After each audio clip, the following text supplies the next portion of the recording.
Hello, Loren. It's such an honor to have you as a guest on the Paleo Gardening Show. Hi, Lynn. It's good to be here. Dr. Loren Cordain is known as the world's leading expert on Paleolithic diets. He is the author of the Paleo Diet and the Paleo Answer, as well as 2 cookbooks. Loren, how would you explain your work to anyone unfamiliar with what you do? Well, in this day and age, there's not too many people that are not familiar with paleo. So it's, from presidential candidates, Jeb Bush, down to, just about anybody that has a computer or a cell phone knows about it. So it's been really gratifying for me to see this movement go from kind of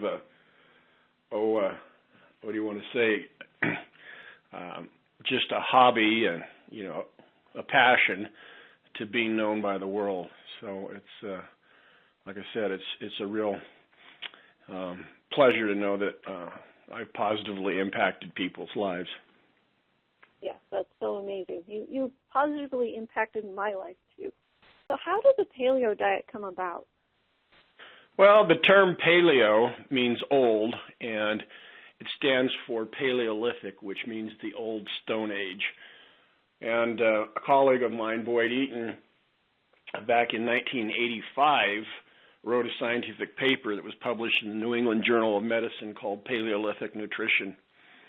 And so I read that paper 2 years later, in 1987, and I became fascinated with the topic and read everything I could on it. And back in those days, we didn't have the internet, we didn't have cell phones, we didn't have any of that. So it was a lot larger undertaking to research it and find the papers and so forth. So I, being a professor at Colorado State University, had access to a major university library. And so that's what I did, is I'd go down and I'd get these scientific papers, Xerox them, and then bring them home and read them.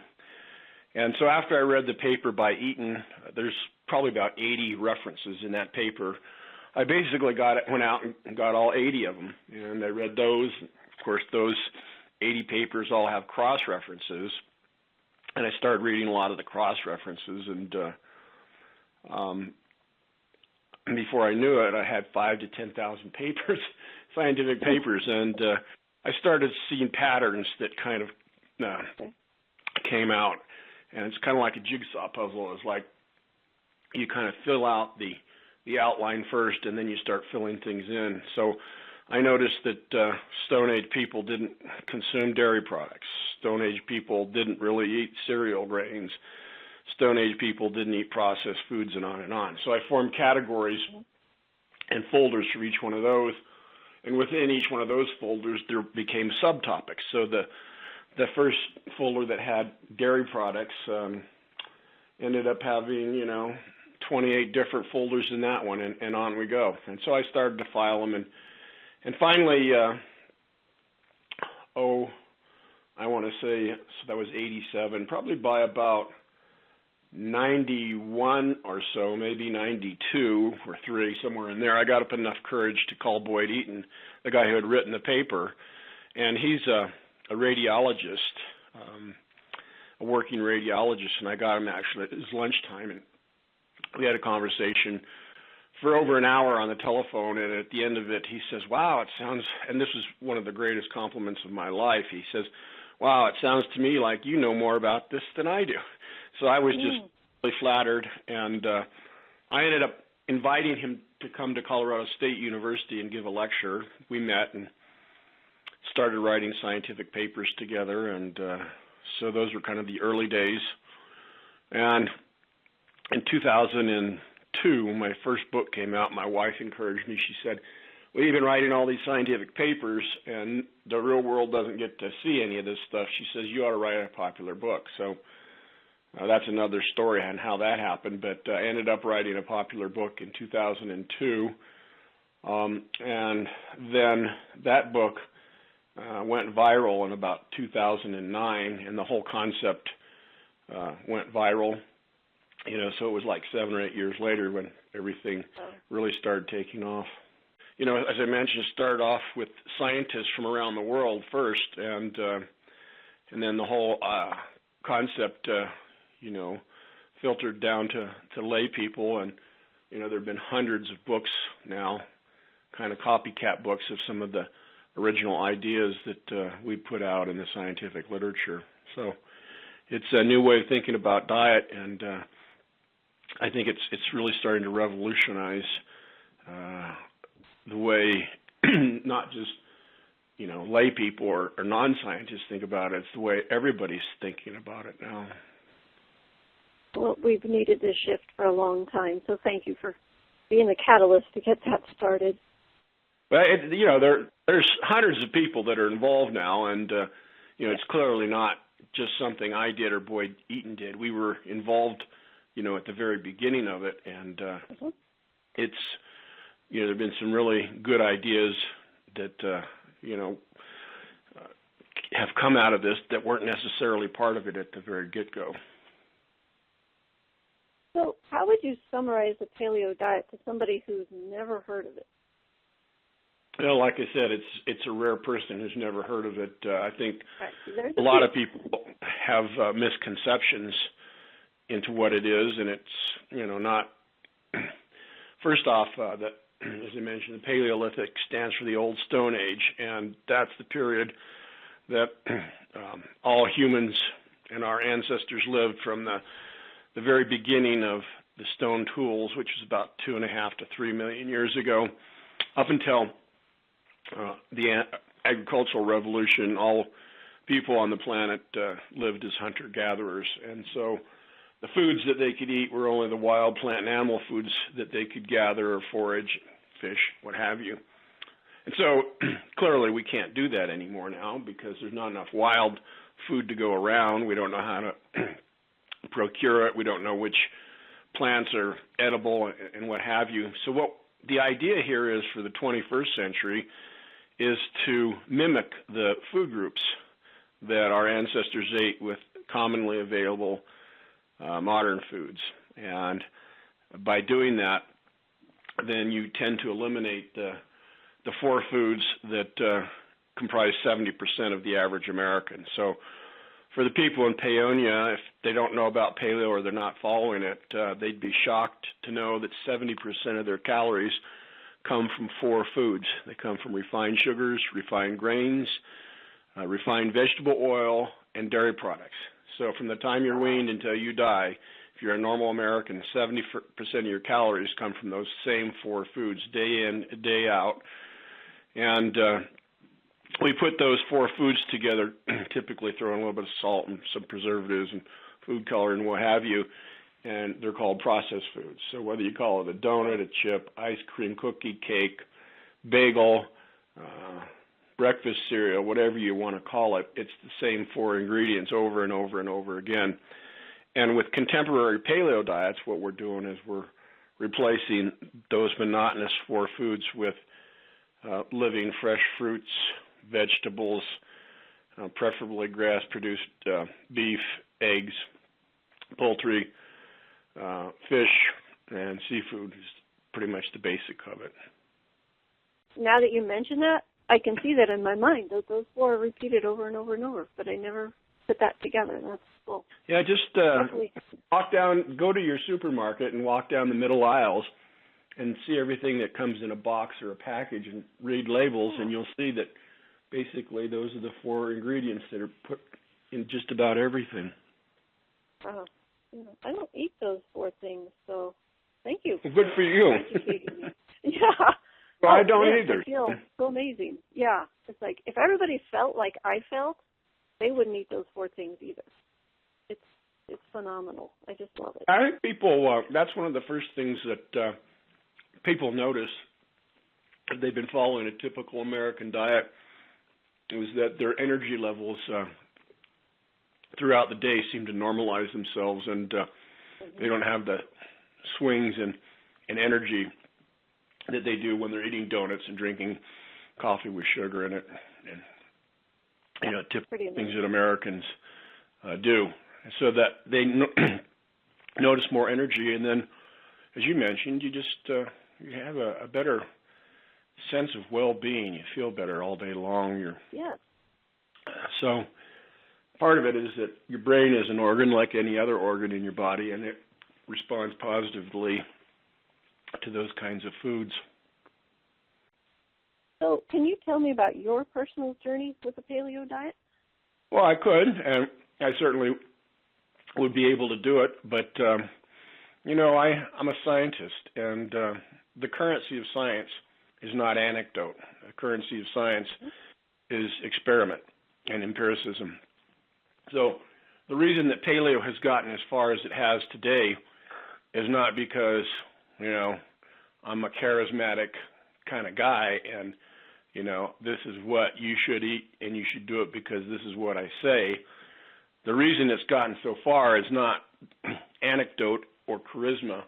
The reason it's gotten so far is it's backed up by good, solid science. And so before I ever wrote any of these popular books, I'm a professor. I just recently retired at a Division I research institute.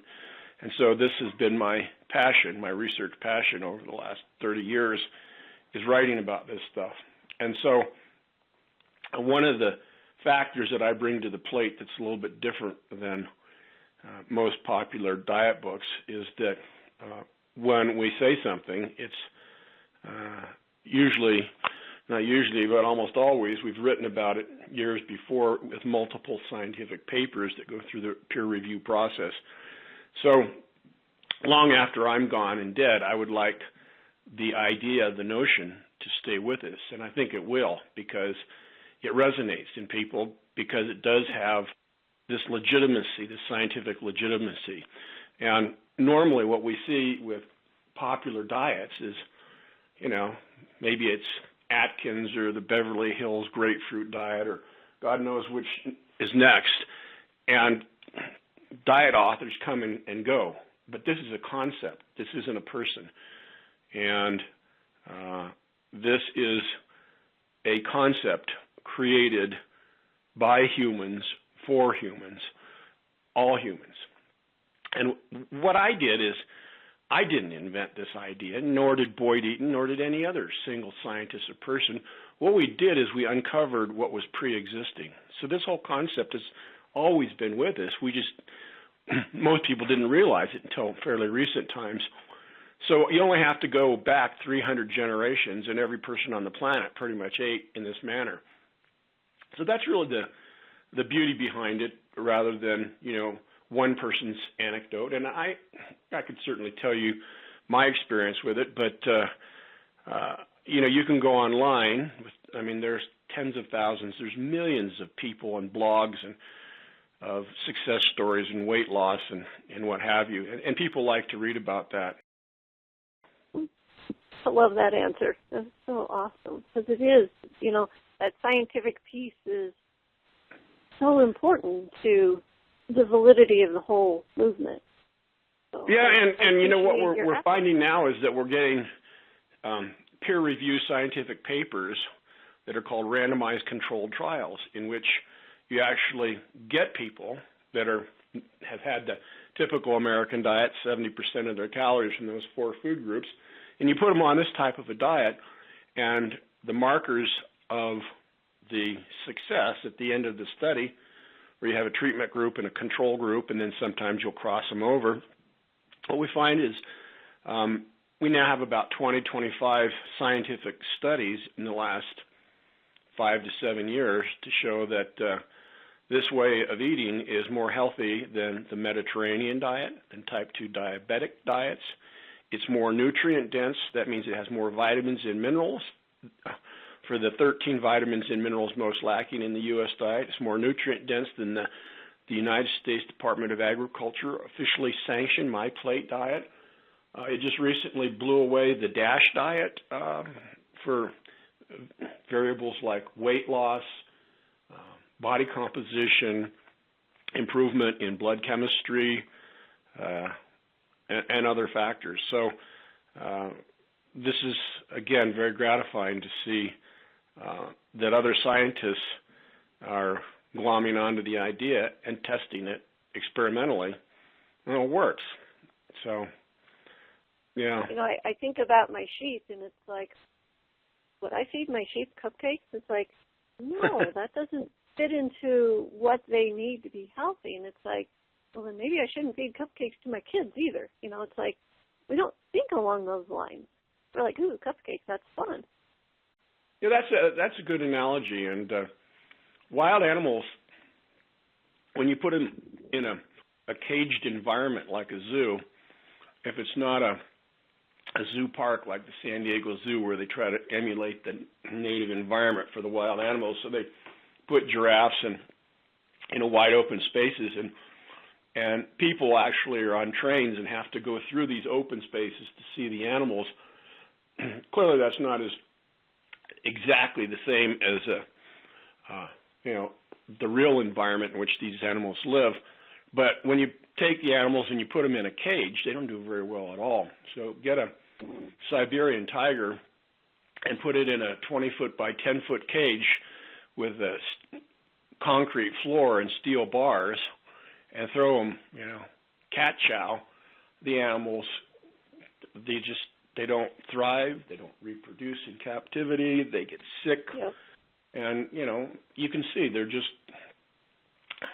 not in good shape. And so that's the same thing that I think is the idea behind this, is that the closer we can get our civilized environment to the way we used to do things in terms of the foods that we eat and exercise and fresh air and sunshine,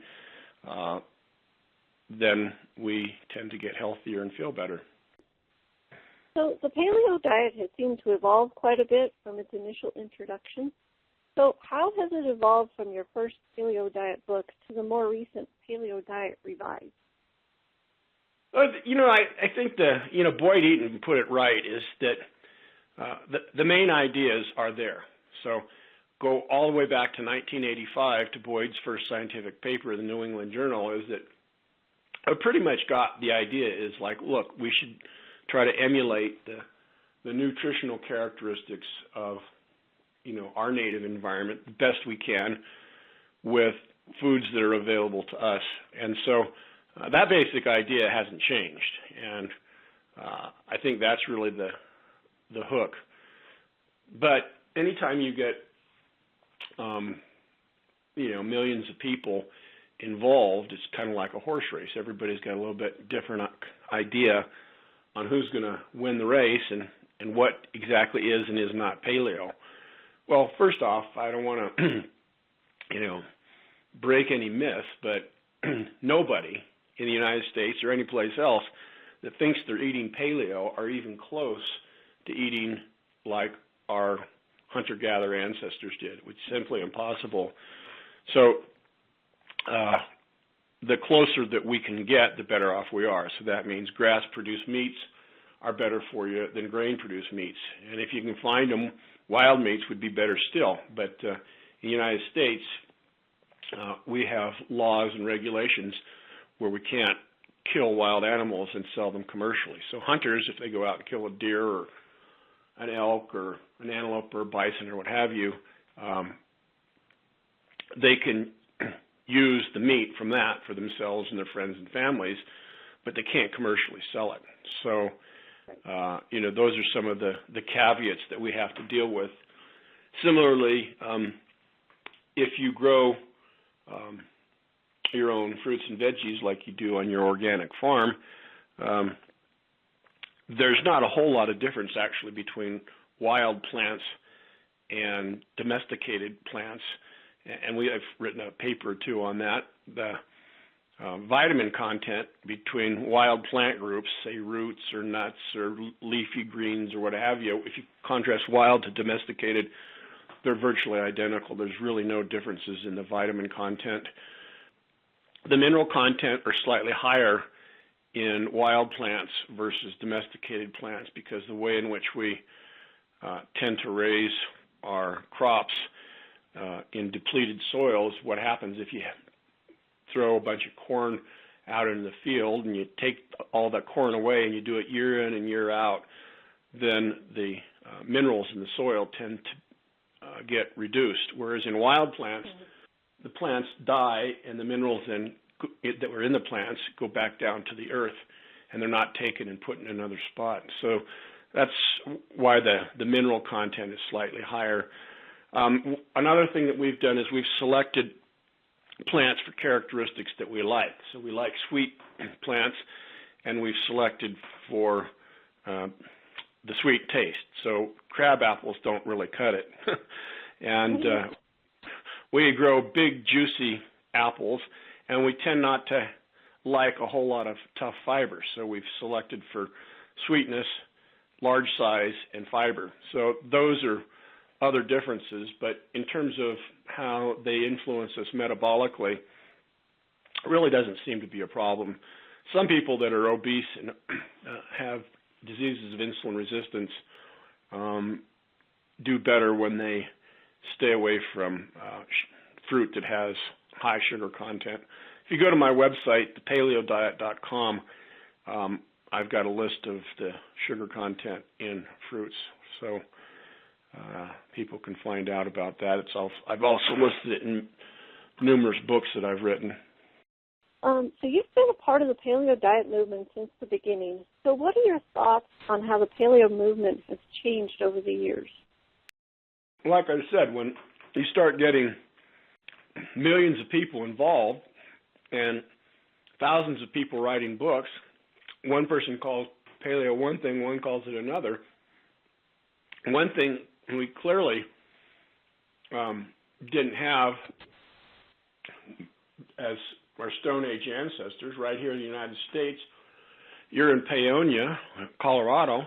You don't have to go back any more than about 150, 200 years max, and you have hunter-gatherers eating wild plants and animals all over the state. And I can guarantee you, whether you're in Colorado or New York or in Europe or the Middle East or any place else, when people were hunter-gatherers, they didn't have dairy products because you can't milk a wild animal. So you can't even approach an elk or a deer, let alone try to milk it.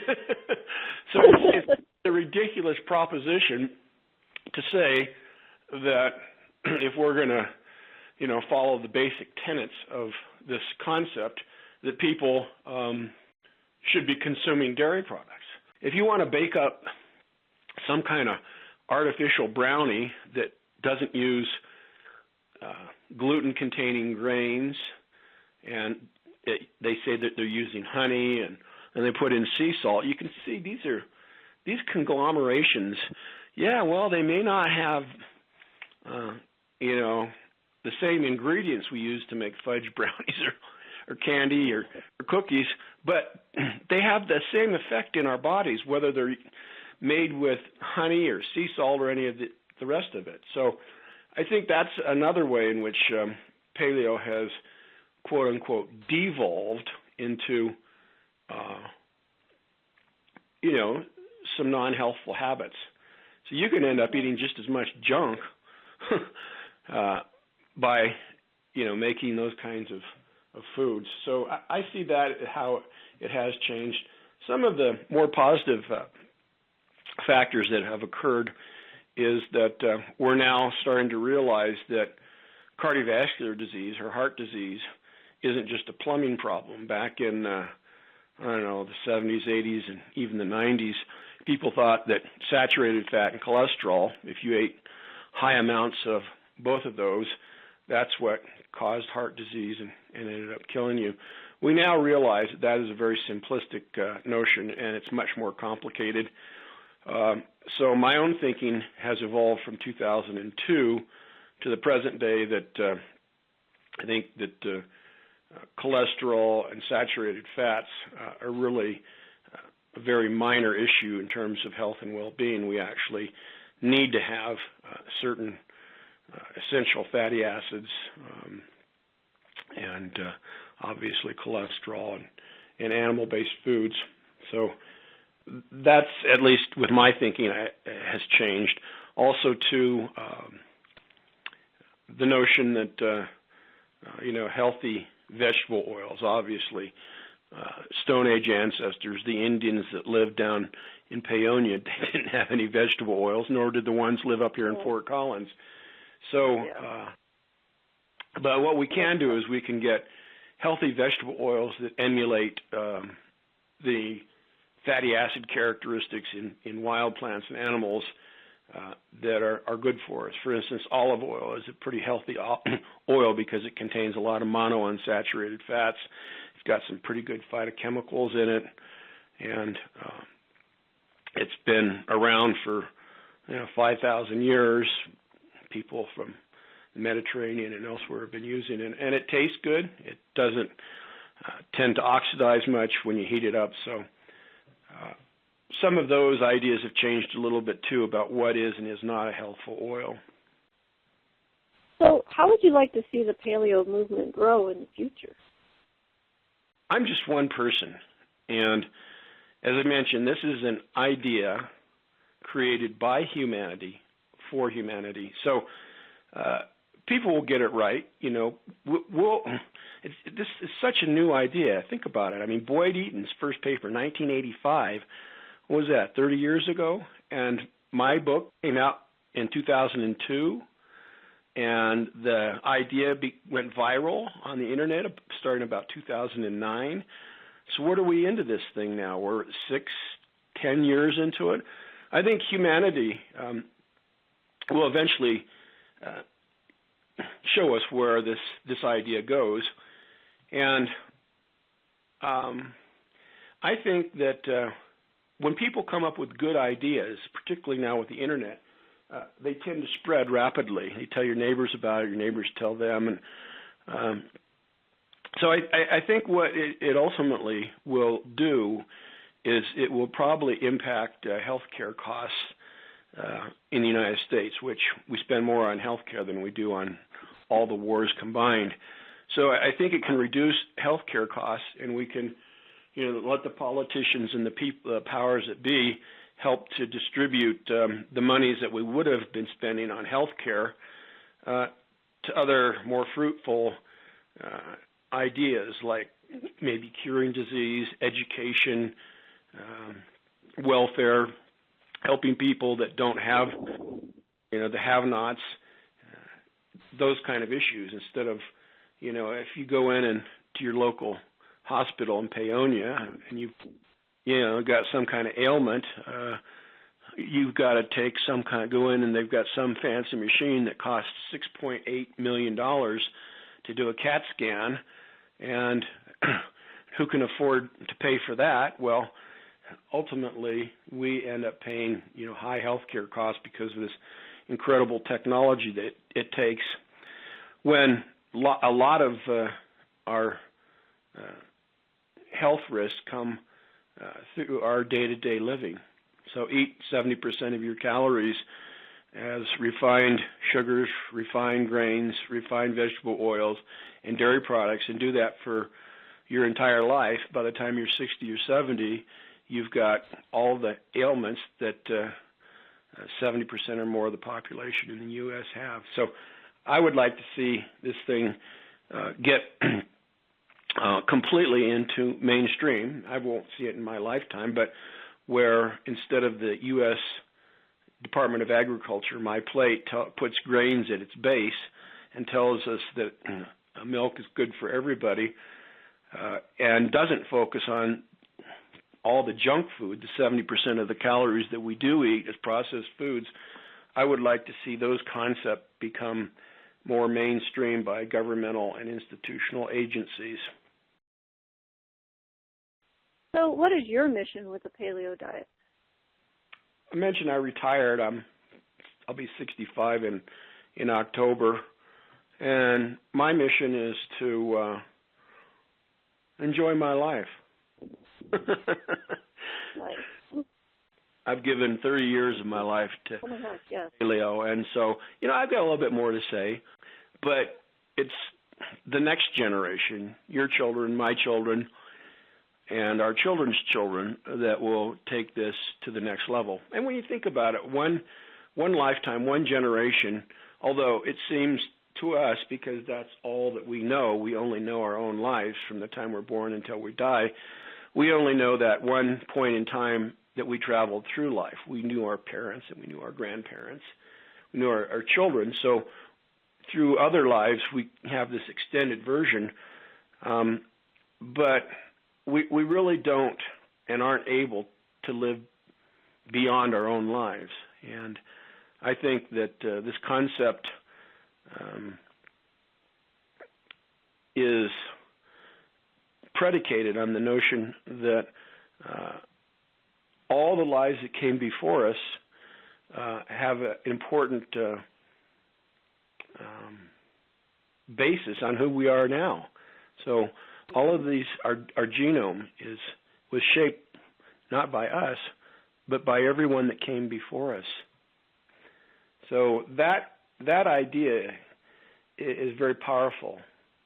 And as powerful that idea is, it's only been known for about 150 years with Darwin's Origin of the Species. So when we were setting up this interview, you wrote about enjoying the fall harvest at your farmer's market. So what's one of your favorite farm fresh foods in the summer? I like them all. We've got, melons. We're kind of in the melon season right now. And I like all different kinds of melons, particularly if you get a good one. The peach season this year was, at least here in Fort Collins, we only had maybe 1 or 2 weeks when the peaches were in really good shape, that just sweet. And now, and before that, they're hard or they're pulpy or they're not sweet enough. So I kind of missed that. It was real hit and miss. In years past, we, if you can, for your listeners, if you got people in the city that have never had a peach fresh off of the tree, within hours after its peak, it's just an amazingly different fruit than those hard things that you get at Safeway.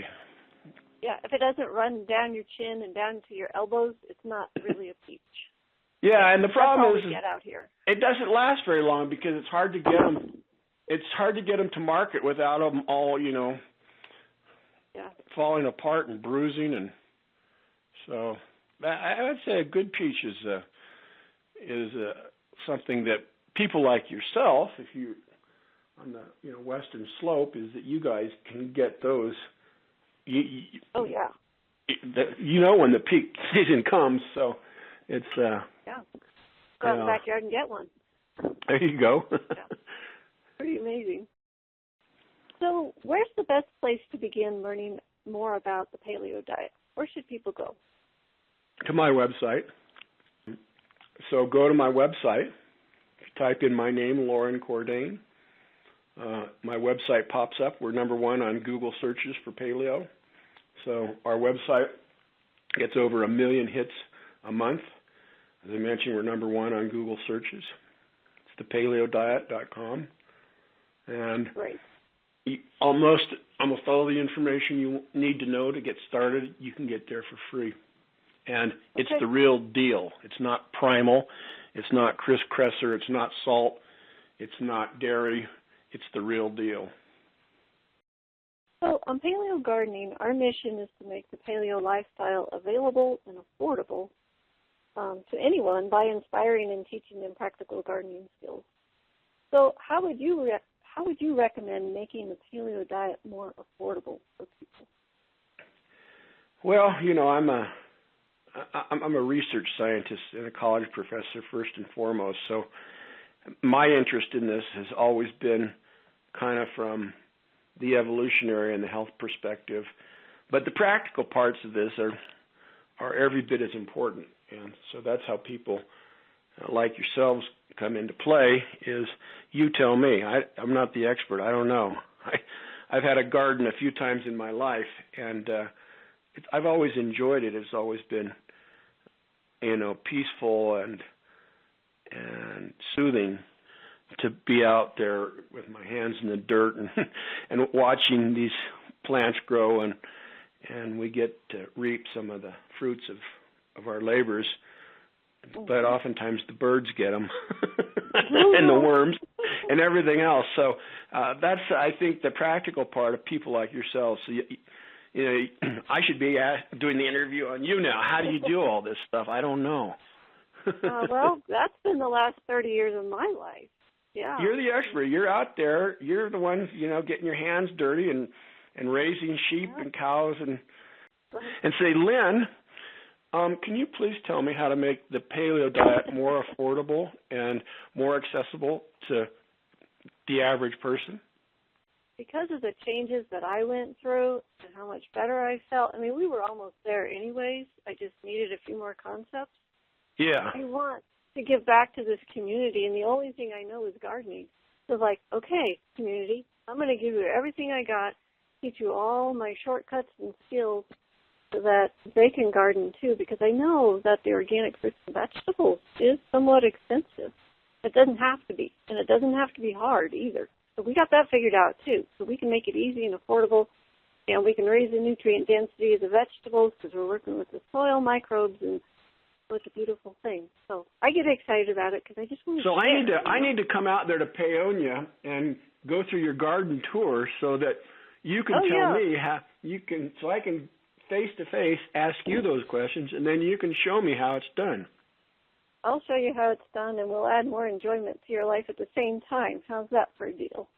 Yeah, that'd be a lot of fun. I just have a lot of admiration for people like yourself that have improved your own life, your family's life. You're helping people locally in your community with what you do best, which is farm and produce very healthy food. So I would just encourage you to continue doing that and, spreading the message, because people like to hear anecdotes, I'm a scientist. I like to see scientific experiments. And so that's what I'm good at. And people like yourself, you want to go talk to your sister or an uncle or related family, you say, hey, you know what I've been doing? I'm on this thing called the Paleo Diet. And you know what? I feel better than I have in 20 years. So it works. Yeah, so those kind of things would be, not so much questions, but just what I would encourage you to do. Thank you. And I want to thank you for taking the time to join me on the Paleo Gardening show today. This has been a wonderful interview. I've enjoyed it so much. Good, Lynn. Well, I'll maybe one of these weekends, we're kind of coming into Indian summer here with September and early October in Colorado. Maybe I'll see if I can get out your way one of these weekends or so. That would be great. I'll give you the full VIP tour. How's that? Right, that'd be fantastic. All right, well, it's been a good interview, and thanks so much. You asked some good questions, and I hope you and your listeners get something out of it that will be useful for them. So thank you. I think they will. Good. Yeah, appreciate having you on. All righty. Okay. Have a good day. All right, Bye-bye. take care.